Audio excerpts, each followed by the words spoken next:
नमस्कार दोस्तों, एक बार फिर स्वागत है आपका द कैरियर्स अकेडमी मुरैना में। आइए हम आज है 11 अगस्त और आज के करंट अफेयर के प्रश्नों पर देखते हैं। इससे पहले देखते हैं हम इसके क्विक रिवीजन के प्रश्न। पहला प्रश्न है, हाल ही में किस राज्य सरकार ने हर हित स्टोर योजना शुरू की है? तो यह हरियाणा सरकार के द्वारा शुरू की गई है। अगला प्रश्न है, हाल ही में किस राज्य के मुख्यमंत्री ने कू ऐप इस्तेमाल करना शुरू किया है? तो यह आंध्र प्रदेश के मुख्यमंत्री ने शुरू किया है। अगला तीसरा प्रश्न है, हाल ही में भारत का ऐसा कौन सा शहर है जिसने कोविड-19 के खिलाफ 100% टीकाकरण किया है? तो ये भुवनेश्वर उड़ीसा का जो शहर है। अगला और चौथा प्रश्न है, एलआईसी के नए एमडी यानी मैनेजिंग डायरेक्टर किसे बनाया गया है? तो ये मिनी आईपीए को बनाया गया है। और पांचवा प्रश्न है, हाल ही में भारत सरकार ने पूरे देश में कितने खेलो इंडिया केंद्र बनाने का निर्णय लिया है? तो ये 1000 केंद्र बनाने का निर्णय लिया गया है भारत सरकार के द्वारा। और अभी तक आपने चैनल को सब्सक्राइब नहीं किया, चैनल को सब्सक्राइब करें, बेल आइकन दबाएं जिससे कि आपको नए वीडियोस की नोटिफिकेशन मिल सके। वीडियो को लाइक करें और अपने दोस्तों के साथ इसको शेयर जरूर करें। आपको इस वीडियो को पीडीएफ चाहिए, उसकी लिंक आपको डिस्क्रिप्शन में मिल जाएगी। आप हमें इंस्टाग्राम पर भी फॉलो कर सकते हैं, आप हमारे टेलीग्राम चैनल को भी ज्वाइन कर लें जिससे कि आपको वीडियोस पीडीएफ सारे एक साथ मिल सके। अब शुरू करते हैं आज का करंट अफेयर। तो आज के करंट अफेयर का पहला प्रश्न है, हाल ही में अमेरिका ने किस देश को हथियारों की बिक्री की मंजूरी दी है? तो अमेरिका ने किस देश को हथियारों की बिक्री की मंजूरी दी है? ऑप्शन है ताइवान, अफगानिस्तान, भारत, श्रीलंका। तो इसका जो सही आंसर है यह है ताइवान। तो ताइवान को जो अमेरिका ने हथियारों की बिक्री की मंजूरी दे दी है हाल ही में। ताइवान आपने देखा होगा अभी काफी समय से चर्चा में है, क्योंकि ताइवान जो है ये एक देश तो है, लेकिन होता क्या है कि ये जो है ये चीन इस पे अपना अपना दावा इस पे जताता रहा है, यानी कि इसको एक स्वतंत्र देश के रूप में मान्यता नहीं मिल रही है। आपने देखा, इसके बारे में आपको बताएंगे, जैसे कि जो ओलंपिक हुए हैं अभी जो वर्तमान में यहाँ ओलंपिक हुए हैं, यहाँ पर जो भी स्वतंत्र देश होते हैं उन सबका अपना खुद का एक राष्ट्र ध्वज और राष्ट्रगान होता है। यानी कि कोई भी देश जिस समय मेडल जीतता है तो उस जब वो मेडल लेने जाता है तो उस देश का वहां पर नेशनल एंथम चलाया जाता है, यानी राष्ट्रगान चलाया जाता है। तो जिस समय पे जो ताइवान जो ओलंपिक में मेडल लेने गया उस समय पर, तो जो वहां पर इस देश का यानी ताइवान का कोई भी नेशनल एंथम नहीं चलाया गया। वजह यह है कि जो यहाँ पर जो ओलंपिक जो गेम है, यहाँ पर जो ताइवान की जो एंट्री है वो चीनी ताइपे के नाम से है, यानी कि एक चीन के रूप में ही इसको जाना जाता है। इसी वजह से ना तो चीन का नेशनल एंथम और ना ही यहाँ पे ताइवान की अपनी खुद की कोई पहचान ही नहीं है, इसलिए इसका कोई नेशनल एंथम भी नहीं चलाया जाता है। अगला और दूसरा प्रश्न देखते हैं, हाल ही में विश्व का कौन सा शहर क्यूएस स्टूडेंट सिटीज रैंकिंग में टॉप पर रहा है? तो QS best student cities ranking में टॉप कौन सा देश रहा है? ऑप्शन है लंदन, मुंबई, न्यूयॉर्क, कैलिफोर्निया। तो इसका जो सही आंसर है यह है लंदन, यानी कि क्वेश्चन नंबर सेकंड का जो है ऑप्शन ए सही है, लंदन। लंदन जो है QS best student cities ranking में टॉप पर रहा है। अगला और तीसरा प्रश्न देखते हैं, हाल ही में हृदय हृदय प्रत्यारोपण दिवस कब मनाया गया? जो हार्ट ट्रांसप्लांट डे कब मनाया गया? ऑप्शन है 3 अगस्त, 5 अगस्त, 6 अगस्त, 8 अगस्त। तो ये कब मनाया गया हाल ही में? तो ये मनाया गया 3 अगस्त को। 3 अगस्त को जो हार्ट ट्रांसप्लांट डे यानी हृदय प्रत्यारोपण दिवस मनाया गया है। क्यों मनाया गया है? क्योंकि दक्षिण अफ्रीका में दुनिया का सबसे पहला हृदय प्रत्यारोपण क्रिश्चियन बर्नार्ड के द्वारा 3 अगस्त को ही किया गया था।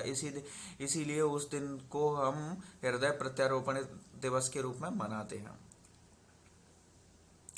अगला और चौथा प्रश्न है, हाल ही में पद्मा सचदेवा का निधन हुआ है, यह कौन थी? ये कौन थी? ऑप्शन है लेखिका, राजनेता, अभिनेत्री और नोटा, यानी कि तो इसका जो आंसर है कवित्री है।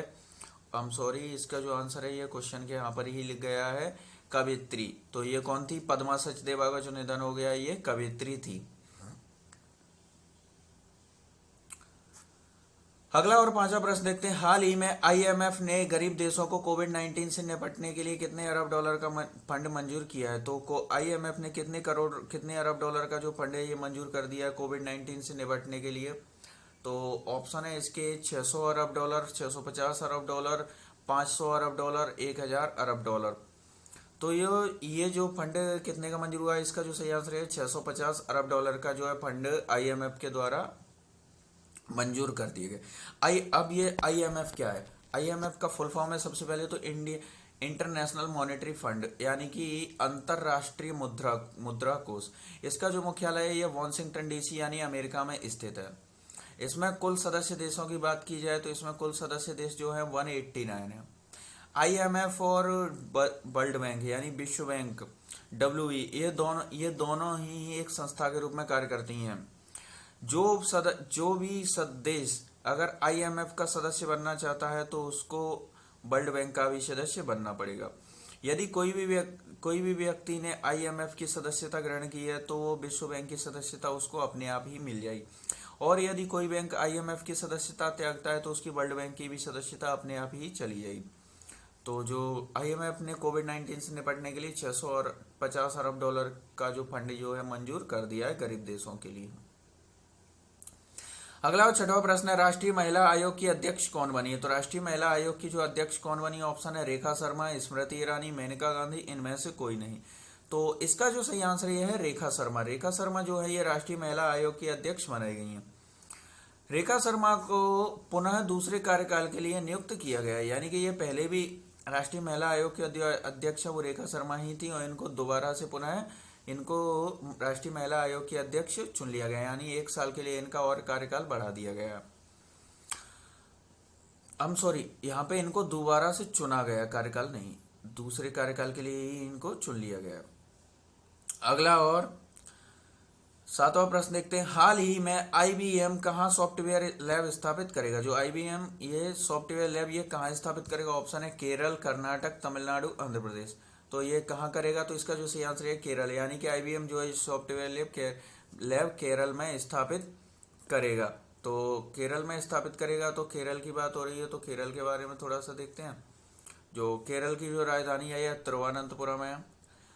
केरल दक्षिण भारत का एक राज्य है। केरल के उत्तर में कर्नाटक है, केरल के पूर्व में तमिलनाडु पड़ता है, और पूर्व में, और उसी के दक्षिण पूर्व की तरफ बात की जाए तो यहाँ पर तमिलनाडु ही पड़ता है इसके केरल के। केरल जो भारत का एक ऐसा पहला राज्य है जिसमें जो मॉनसून जो आता है इसकी जो सबसे पहले जो दस्तक जो होती है यह केरल राज्य में ही होती है, यानी भारत में जो बारिश मॉनसून से जो बारिश का आगमन जो होता है ये सबसे पहले केरल राज्य में ही की जाती है। और केरल का जो मालाबार तट है यहाँ पर विश्व का सर्वाधिक मात्रा में थोरियम पाया जाता है। थोरियम जो है ये एक जो रेडियो एक्टिव पदार्थ है। कैसा है ये? रेडियो एक्टिव पदार्थ। जो आपने यूरेनियम के बारे में सुना होगा, यूरेनियम का उपयोग जिससे हम जो विद्युत जो रिएक्टर वगैरह आपने सुने होंगे, तो रिएक्टर का जो भी यूज है हम क्या करते हैं, रिएक्टर में हम यूरेनियम का यूज करते हैं और उन रिएक्टरों से हम विद्युत प्राप्त करते हैं। ये जो है ये रिन्यूएबल एनर्जी सोर्सेस के अंतर्गत आते हैं। तो जो रिएक्टर में जो यूरेनियम प्राप्त किए उसमें जो यूरेनियम का उपयोग किया जाता है, उस यूरेनियम के साथ जो है ये थोरियम का प्रयोग भी किया जाता है। तो ये भी एक रेडियो एक्टिव पदार्थ है, और इस थोरियम में भारत विश्व में नंबर 1 राज्य है। तो ये थोरियम पाया कहाँ जाता है? केरल का जो मालाबार तट है यहाँ पर एक थोरियम पाया जाता है। अगला और 8वां प्रश्न देखते हैं, हाल ही में बीसीसीआई ने रजत पदक विजेताओं को कितने रुपए देने की घोषणा की है? तो रजत पदक विजेताओं को कितने रुपए की घोषणा की गई है? ऑप्शन है 1 करोड़, 50 लाख, 25 लाख, इनमें से कोई नहीं। तो इसका जो सही आंसर ये है 50 लाख। तो जो रजत पदक विजेता है इनको 50 लाख रुपए देने की घोषणा की गई है। तो अभी हाल ही में जो ओलंपिक के गेम हुए हैं, इन ओलंपिक के गेमों में जो भी हमें गोल्ड, रजत, सिल्वर और ब्रॉन्ज तीनों प्रकार के मेडल प्राप्त हुए हैं, तो बीसीसीआई के जो अध्यक्ष हैं ये हैं सौरभ गांगुली, और बीसीसीआई के जो सचिव हैं ये जय शाह हैं, अमित शाह के बेटे हैं। बीसीसीआई का मुख्यालय जो मुंबई महाराष्ट्र में। तो बीसीसीआई के जो सचिव हैं जय शाह के द्वारा यह घोषणा की गई है, जो ओलंपिक में जो गोल्ड मेडलिस्ट है यानी गोल्ड मेडल विजेता है इनको 1 करोड़ रुपए दिए जाएंगे, सिल्वर मेडल विजेताओं को 50 लाख रुपए दिए जाएंगे, और ब्रॉन्ज मेडल विजेताओं को 25 लाख रुपए देने की घोषणा जो बीसीसीआई के सचिव जय शाह के द्वारा की गई है। तो इसका जो आंसर है आपका क्वेश्चन नंबर 8 का आंसर वी सही है। 50 लाख रुपए सिल्वर विजेताओं को देने की घोषणा की गई है। अगला और 9वां प्रश्न देखते हैं। हाल ही में जारी रिपोर्ट के अनुसार भारत में बेरोजगारी के कारण आत्महत्याओं में कितनी प्रतिशत वृद्धि हुई है? तो आपने देखा कोविड-19 जब से आया, काफी लोगों की जॉब जा चुकी है। प्राइवेट सेक्टर की कई कंपनियां, फैक्ट्री जो है छोटी छोटी जो चल रही थी वो बंद हो गई। इससे काफी लोग बेरोजगार हो गए। तो आपने जो बेरोजगार हो गए, कर्ज बढ़ता जा रहा है, तो इसलिए कई लोग आत्महत्या कर लेते हैं। इसका समाधान जो समझते हैं आत्महत्या। सबसे पहले मैं आप लोगों से हाथ जोड़ के विनती करना चाहता हूँ, एक ही चीज है कि देखिए लाइफ में कई तरह के हमारे लाइफ में प्रॉब्लम आती है, लेकिन इसका सॉल्यूशन सुसाइड करना नहीं है। देखिए जब लाइफ में आए हैं यहाँ पर तो थोड़ी ना थोड़ी समस्या कुछ ना कुछ बनी ही रहती है। तो ये लाइफ ही एक संघर्ष है और इस संघर्ष से हमें हारना नहीं है। तो कभी भी किसी भी प्रकार के सुसाइड वगैरह के बारे में हमें नहीं सोचना चाहिए। समस्याएं सभी को होती हैं, तो थोड़ा सा हिम्मत रखिए और ऐसा कभी भी कदम ना उठाएं। क्वेश्चन देखते हैं। हाल ही में जारी रिपोर्ट के अनुसार तो कितनी परसेंट बेरोजगारी के कारण आत्महत्याओं में वृद्धि हुई है? तो ये 24% की वृद्धि हुई है। तो हमारे किसान भाई हैं और इसके अलावा और भी लोग हैं जिनका जो जॉब जा चुकी है और समाज घर की जो भी फैमिली या और अन्य प्रकार की समस्याओं के कारण कई लोगों का ये मानना होता है कि आत्महत्या कर लो और इससे कि ये सारी समस्याएं खत्म हो जाएं। ऐसा कुछ नहीं है। जो इंसान आत्महत्या कर लेता है उसके बाद उनके परिवार वालों के लिए वही समस्याएं रहती हैं और वो अपना एक इंसान भी खो देते हैं। तो ऐसा कभी कोई कदम ना उठाएं। तो इसका जो सही आंसर ये है 24% है। अगला और 10वां प्रश्न देखते हैं। किस राज्य सरकार ने विधायकों के वेतन में 66% वेतन वृद्धि को मंजूरी दी? जो विधानसभा के जो विधायक होते हैं, राज्य के जो विधायक होते हैं, इनकी जो वेतन में 66% की वृद्धि करने का जो प्रस्ताव है इसको मंजूरी दी गई। किस राज्य सरकार के द्वारा किया गया? ऑप्शन है दिल्ली, हिमाचल प्रदेश, पंजाब और मिजोरम।